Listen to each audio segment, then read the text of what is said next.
After dodging my two nieces who were trying to push me into the pool but ended up falling in themselves, chaos ensued. Most of the other guests found it hilarious, but their moms, who were pretty drunk, freaked out. Since I wasn't dressed for swimming, I stepped away from the pool and let others rescue the kids. My intoxicated sisters and their husbands started yelling at everyone, including me, for spoiling their fun. They were also upset because the kids had dropped their parents' phones into the pool while filming the failed prank. One of my brothers-in-law tried to retrieve the phones from the pool, but his size made it impossible. No one else volunteered to help, probably because my sisters were still yelling and cursing. I reminded my sisters that it was their responsibility to watch their kids, and if anything happened, it was on them, not me. There were heated arguments, and my wife and I decided to leave, especially after another brother-in-law stumbled and fell face first onto the concrete. After we left, the party ended on a sour note. My drunk brother-in-law, who had fallen and injured his face while yelling at me, had to go to urgent care to get stitches.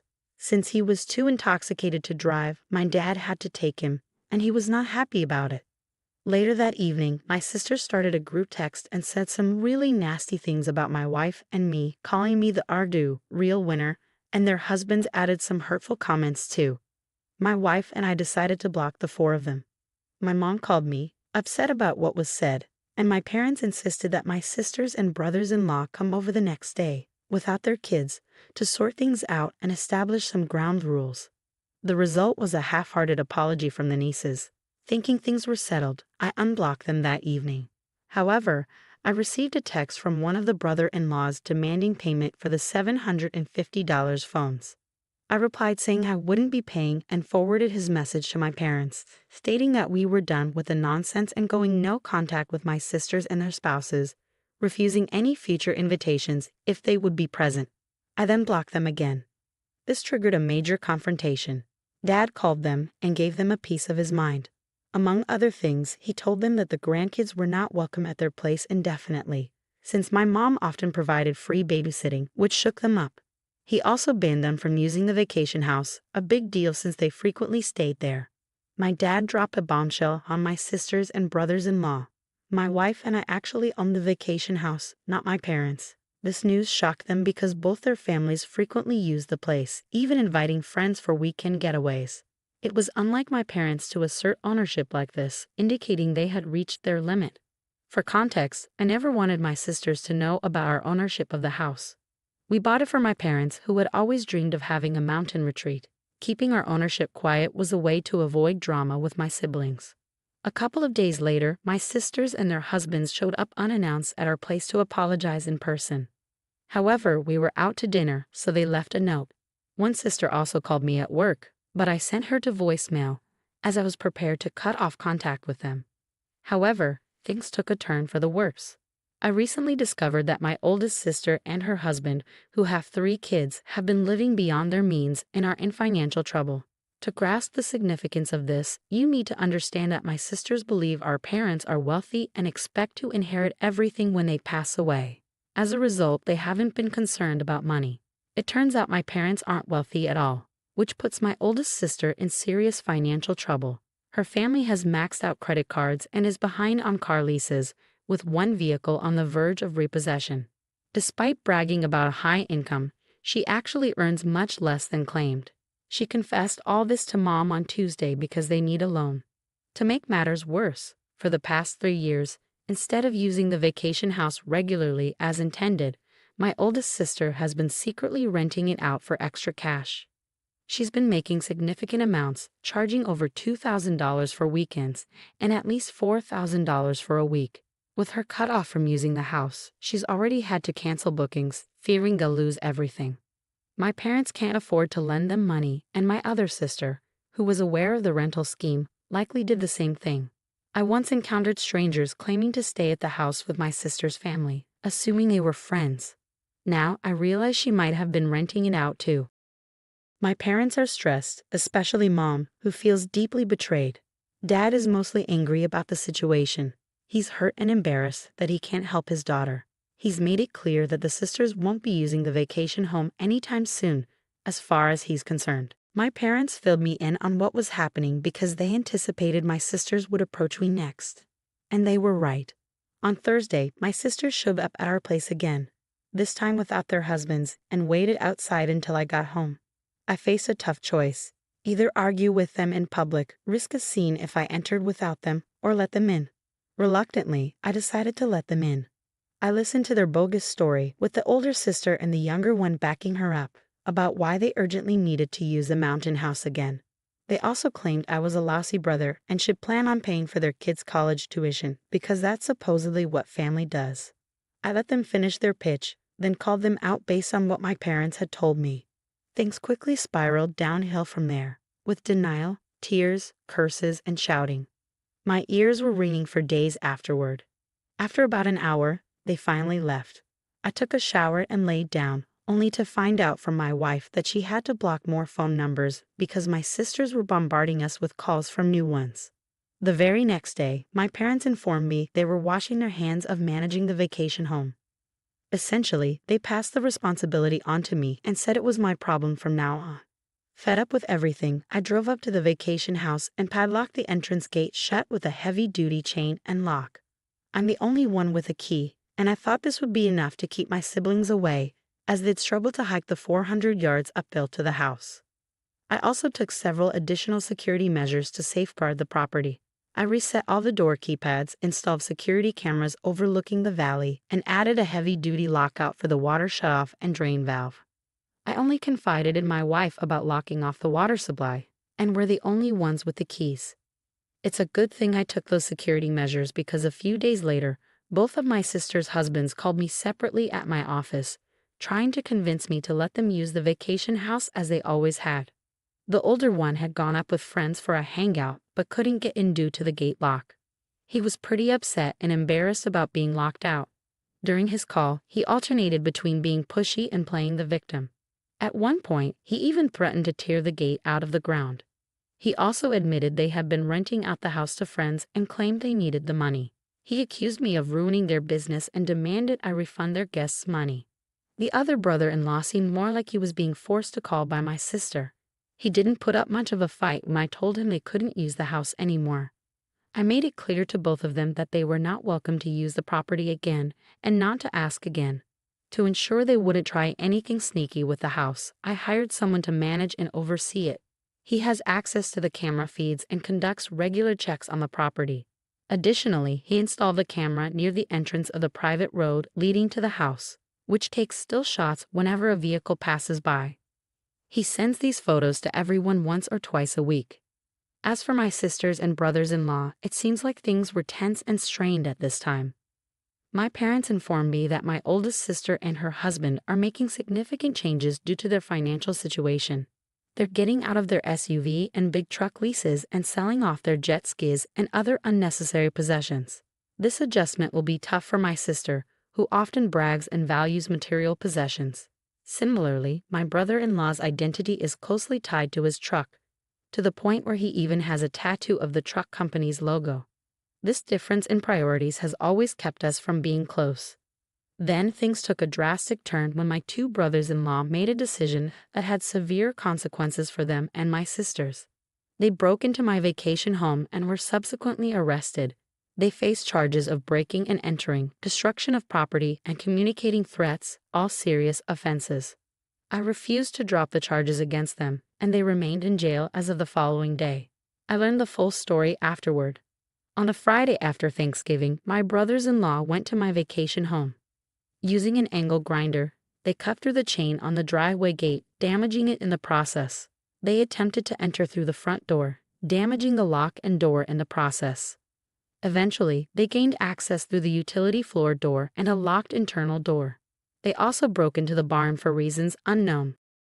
When they attempted to leave through the front door, they were confronted by sheriff's deputies and David, the individual I hired to oversee the property. David received notifications from the camera system and alerted the sheriff's department. Despite the brothers-in-law's attempts to explain themselves, the deputies didn't buy it. Breaking into an empty house is a serious offense in that area, typically associated with criminal activity. Upon their arrest, my brothers-in-law reacted poorly, making threats against me in front of law enforcement.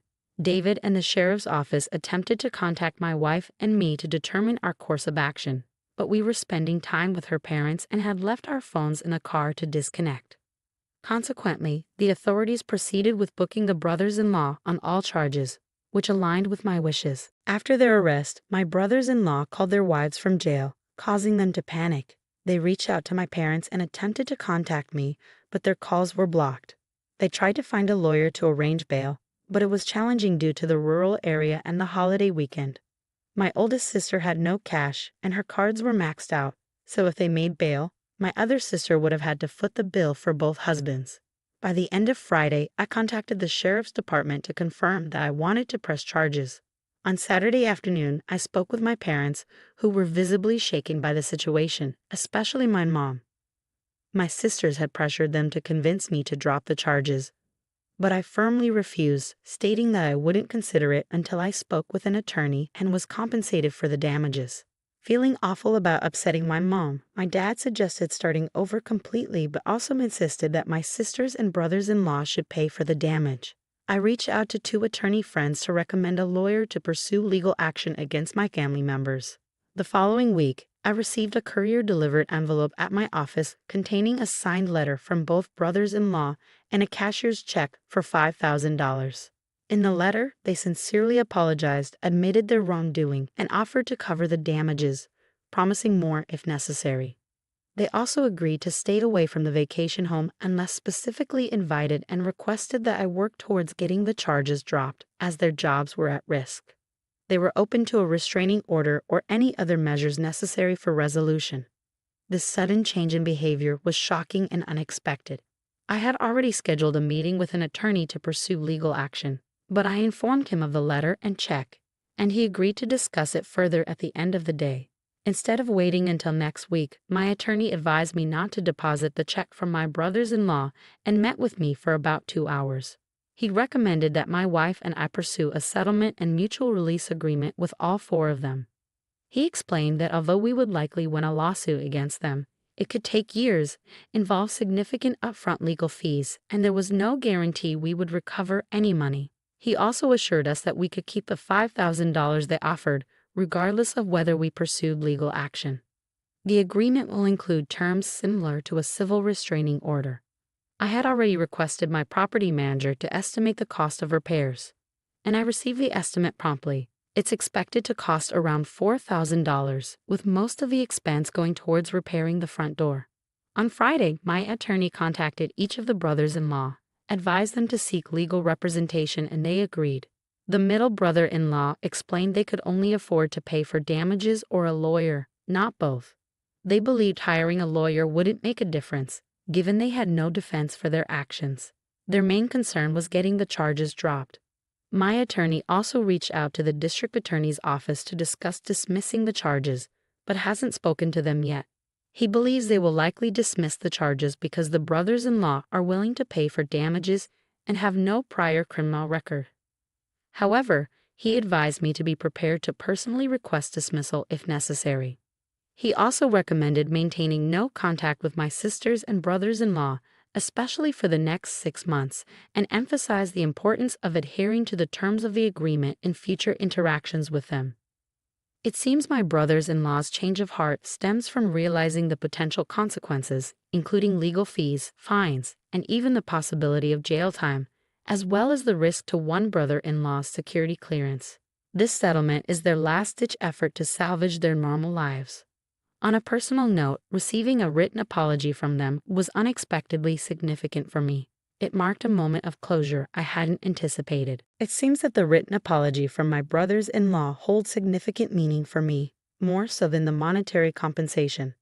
Nonetheless, I'm grateful for the money, even though I suspect it came from my middle sister and her husband, as the cashier's check is from his company's credit union. Last week, I met with my attorney to finalize the agreement. We made a few minor adjustments, and he sent it to my sisters and brothers-in-law, including a provision that they cover my legal fees, which amounted to about $3,000. They weren't thrilled about it and attempted to negotiate, but my attorney stood firm, stating it was non-negotiable. He made it clear that if they didn't agree, we proceed with legal action against them. Additionally, he informed them that I would push hard with the DA's office to prosecute every charge. In the end, they agreed to the terms and signed the agreement, albeit in a tense atmosphere. The middle brother-in-law seemed to take charge and even threatened to walk away from the deal if my sisters didn't cooperate. They provided another cashier's check for $2,500, claiming it was all they could afford. Although it wasn't a full amount, we accepted it as final payment. According to my attorney, the signing was cold and curt, but they managed to keep it together long enough to finalize the agreement and leave without causing a scene. Yesterday, I visited the vacation house to assess the damage, which only fueled my anger further.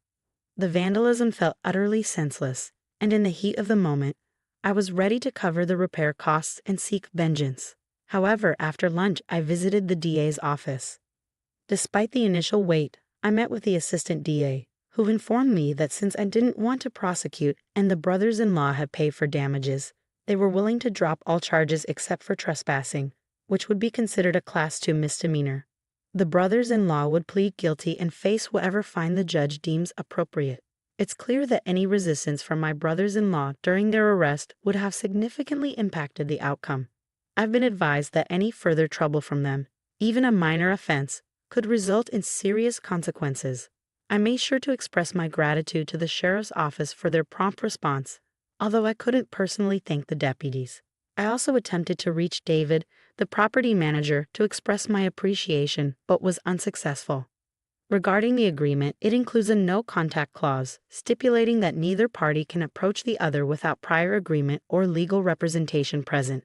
They are allowed to keep the proceeds from renting the vacation house, though any tax implications will be their responsibility.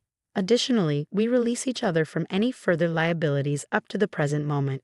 These are the main points of the agreement, and my wife and I will sign it later today. While I won't be able to discuss the details further, I can provide some general information about the situation.